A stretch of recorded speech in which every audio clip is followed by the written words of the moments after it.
नमस्कार साथियों, कैसे हो आप लोग 2025 सामान्य हिंदी की अभी तक और 2 क्लास को देख लिया है। उसमें हमने पेपर को अच्छी तरह से हल कराया हूँ। अब उसके आगे जो बचे हुए क्वेश्चन हैं, उनको हल कराने चल रहा हूँ। तो आप लोग पूरा वीडियो देखिए और चैनल को सब्सक्राइब करिए और वीडियो पसंद आए तो लाइक करिए, कमेंट भी करिए, अपने दोस्तों में शेयर भी ज़रूर करो। और आप बताओ कैसे हो, क्या हाल-चाल है? पेपर को अच्छी तरह से तैयारी हो रही है या नहीं हो रही है? और इसके बाद इस पेपर के बाद आपको अगला पेपर कौन-सा दिखाया जाए और कौन-सा जो सॉल्व कराया जाए। तो हमने 9 नंबर तक अगली क्लास में देख लिया था, अब 10 नंबर स्टार्ट करेंगे। अपठित गद्यांश पर आधारित निम्नलिखित प्रश्नों के उत्तर दीजिए। जैसे इसमें दिया गया है अपठित गद्यांश, इच्छाएँ नाना और नानाविधि है और वे उस पवित्र रखती हैं।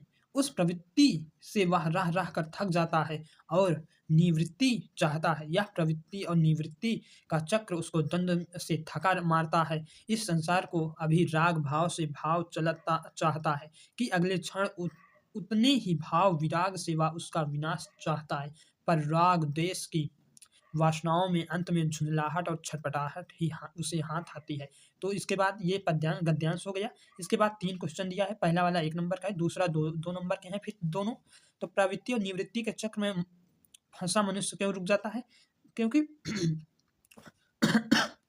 सॉरी दोस्तों, जो चक्र में ये फँसा जाता है वो द्वंद्व से थक मारता है, इसलिए वो द्वंद्व से ये थक के और रुक जाता है। प्रेम और ईर्ष्या की वासनाओं में पड़कर मनुष्य की स्थिति कैसी हो जाती है?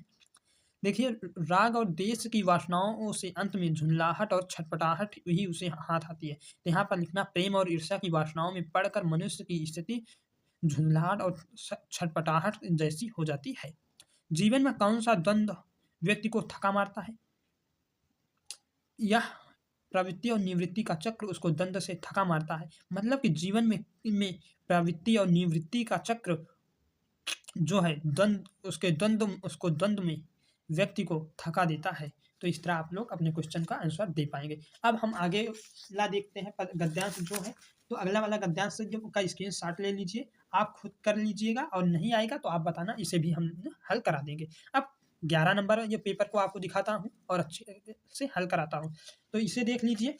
11 नंबर पेपर में 11 नंबर में दिया है का और खा। तो का में दिया है नहीं, 3 में क्या है, का, खा और गा में। तो पहला, निम्नलिखित शब्द युग्मों का सही अर्थ चयन करके लिखिए। ये 2 नंबर का आता है, अविराम और अभिराम। फिर आ में पहला ऑप्शन दिया है, तेजी और उतार, लगातार और सुंदर, एक साथ और चलायमान, आकर्षण और कोमल। तो आपका सही आंसर होगा लगातार और सुंदर। अवलंब और अविलंब। अवलंब और अविलंब में अंतर क्या होगा? साथ में रहना और भागना, चलायमान और रुकावट, सहारा और शीघ्र, असहाय और विलंबित। तो इसमें हो जाता है सहारा और शीघ्र।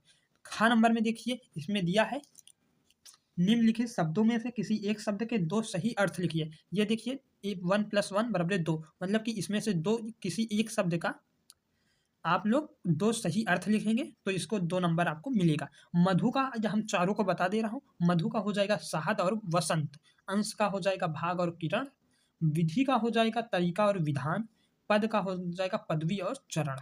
तो ये खा नंबर भी आपका हो गया। हमने चारों को बताया हूँ, आपको सिर्फ एक का लिखना था। फिर उसके बाद दिया है, निम्नलिखित वाक्यांशों के लिए एक सही शब्द का चयन करके लिखिए जिसका कभी भी अंत ना हो। विद्यमान, प्रकट, साक्षात, अंत, अनंत।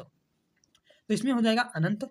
जानने की इच्छा रखने वाला, ज्ञाता, विद्वान, जिज्ञासु और कुशग्र। तो इसमें हो जाएगा जिज्ञासु। इसे भी आप करेंगे तो 1 नंबर मिलेगा, इसे भी करेंगे तो ये गा नंबर में आपको 2 नंबर के ये है। इसमें से दोनों को अगर आप कर लेंगे तो 1-1 नंबर मिल जाएगा। फिर उसके बाद हम घा नंबर को देखता हूँ। घा नंबर में दिया गया है, निम्नलिखित में से किन्हीं 2 वाक्यों को शुद्ध करके लिखिए। पहला है, मैं आपके उज्ज्वल भविष्य की कामना करता हूँ। यहाँ पर देखिए उज्ज्वल जो है वो गलत लिखा है। उज्ज्वल को इस प्रकार लिखिए, उज्ज्वल। ये है उज्ज्वल। मैं आपके उज्ज्वल भविष्य की कामना करता हूँ। उसे हानि लाभ की चिंता नहीं। तो यहाँ पर हानि जो है वो गलत लिखा है, तो इसे भी आप इस तरह सही कर लीजिएगा। उसे हानि लाभ की चिंता नहीं है। उपरोक्त कथन सही है। तो उपरोक्त नहीं होता है, उपयुक्त होता है, उपयुक्त होता है। तो इसे भी आप लोग इस तरह सही करके लिख लेना। नगर का वातावरण शांतमय था। तो शांतमय नहीं था, इसका शांतमय जो है वो गलत है, यहाँ पर होगा शांतिमय था, शांतिमय था, नगर का वातावरण शांतिमय था। आप लोग यहाँ तक देख लिया। अब वीर रस, अब हम 12 नंबर पर चलता हूँ, जिसमें आपको अगर ये तीनों का उत्तर अच्छी तरह से आप दे देंगे तो आपको मिलेंगे 6 अंक। देखिए पहले वाला दिया गया है 12 नंबर में, वीर रस अथवा श्रृंगार रस का उदाहरण और परिभाषा दीजिए। 1 + 1 = 2। अगर आप परिभाषा लिखते हैं और उदाहरण नहीं लिखेंगे तो 1 नंबर आपका कट जाएगा। तो आपके लिए एकदम सरल भाषा में उदाहरण भी लेकर आया हूँ और एकदम सरल ही परिभाषा भी लेकर आया हूँ। तो चलो हम दिखाता हूँ आपको वीर रस की परिभाषा। तो वीर रस की परिभाषा आप देख लीजिए, जिस रस में वीरता, साहस, पराक्रम और उत्साह का भाव हो उसे वीर रस कहते हैं। इसका उदाहरण में आप लिख लेंगे, बुंदेले हर बोलो के मुंह हमने सुनी कहानी थी। तो आप लोग इसे वीर रस में लिखेंगे। श्रृंगार रस में जिस रस में प्रेम, सौंदर्य और दंपत्य भावना का वर्णन हो उसे श्रृंगार रस कहते हैं। श्यामल गात ललित ललाम। तो इस तरह आप श्रृंगार रस भी लिख लेंगे। अब उसके बाद देखिए, श्रृंगार रस हो गया, वीर रस हो गया, ये दोनों अथवा में दिया है, आपको एक लिखना था। रूपक अलंकार अथवा यमक अलंकार के उदाहरण सहित परिभाषा दीजिए। ये भी एक नंबर का, 2 नंबर का आता है। तो यहाँ पर देखिए हमने रूपक अलंकार भी अच्छी तरह से लिखा हो, जहाँ उपमेय और उपमान में भेद ना रहे वहाँ रूपक अलंकार होता है। मतलब चरण कमल बंदव हरिराई से आप समझ सकते हैं कि यहाँ उपमेय और उपमान में कोई भेद नहीं है। तो ये आपका उदाहरण हो जाएगा, चरण कमल बंदव हरिराई। और उसके बाद अथवा में दिया है यमक अलंकार, किसमें दिया है? अथवा में दिया है। तो इसको भी आप देख लीजिए, जहाँ एक ही शब्द की आवृत्ति भिन्न भिन्न अर्थों में हो वहाँ यमक अलंकार होता है। उदाहरण इसका हो जाएगा, कनक कनकते सौगुनी माँ दत्ता अधिकार। कनक का मतलब हो जाता है धतूरा भी, और कनक का मतलब हो जाता है स्वर्ण भी। इसीलिए जो धतूरा खा लेता है वो भी बौरा जाता है, और जो सोना ज़्यादा पा जाता है वो भी बौरा जाता है। तो उसके बाद दिया गया है गा नंबर, दोहा छंद अथवा चौपाई छंद के उदाहरण सहित परिभाषा दीजिए। 1 + 1 = 2। मतलब कि एक अगर आप उदाहरण और लिखेंगे केवल तो आपको नंबर काट लिया जाएगा, या आप परिभाषा ही अकेला लिख दिएंगे तो भी नंबर कटेगा। तो इसके लिए आप लिखना दोनों का, ये परिभाषा और उदाहरण दोनों लिखना। तो दोहा छंद में, दोहा में 2 पंक्तियां होती हैं, प्रत्येक में 24 मात्राएं होती हैं। इसका उदाहरण हो जाएगा, बुरा जो देखन मैं चला, बुरा न मिलियो कोई। ये दोहा है। उसके सिवा आप हनुमान चालीसा के ये आगे जो दोहा दिया जाता है, श्री गुरु चरण सरोज वाला, उसे भी आप लिख सकते हैं। उसके बाद हम लोग देखते हैं चौपाई छंद। ये 4 चरण का जो छंद होता है, इसको और अच्छी तरह से आप लिख सकते हैं, ये सममात्रिक छंद है। इसमें 4 चरण होते हैं। इसमें प्रत्येक चरण में 16-16 मात्राएं होती हैं। इसका उदाहरण आप लिख सकते हैं, मंगल भवन अमंगल हारी। तो उसके बाद आपको और आगे के पेपर को दिखाता हूँ। तो आगे में दिया है 13 नंबर, यहाँ पर देख लीजिए 13 नंबर, अपने मोहल्ले की समुचित सफाई के लिए नगर निगम की व्यवस्था स्वास्थ्य अधिकारी को एक पत्र लिखिए। ये 6 नंबर का है। अथवा में एक और दिया गया है, विद्यालय में खेलकूद की सामग्री मांगने हेतु अपने विद्यालय के प्रधानाचार्य को एक पत्र लिखिए। अगर ये वाला करेंगे तो भी 6 नंबर मिलेगा, ये वाला भी करेंगे तो भी 6 ही नंबर मिलेगा। तो हमने दोनों को अच्छी तरह से लिख कर लेकर आया हूँ। तो आप देख लीजिए, नगर निगम के स्वास्थ्य अधिकारी को पत्र, पहले लिखेंगे सेवा में, फिर उसके बाद लिखेंगे स्वास्थ्य अधिकारी। जो ये थोड़ा पीछे हमने कर दिया है, इसको सेवा में के बराबर में आपको लिखना है। तो स्वास्थ्य अधिकारी, फिर उसके बाद नगर निगम, यहाँ पर जो गांव का नाम होता है उसको आप डाल देना, नहीं तो आप नगर डालकर इसे बंद कर देना। फिर विषय को एक लाइन और छोड़कर लिखना, मोहल्ले की सफाई हेतु प्रार्थना पत्र। हमने क्यों इस तरह लिखा है?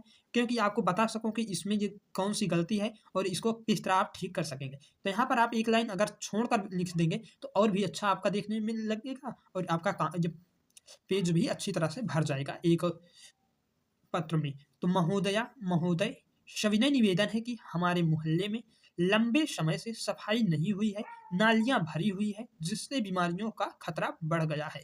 अतः आपसे निवेदन है कि शीघ्र सफाई की व्यवस्था करवाई जाए। तो इस तरह आप लिख सकते हैं एक पत्र।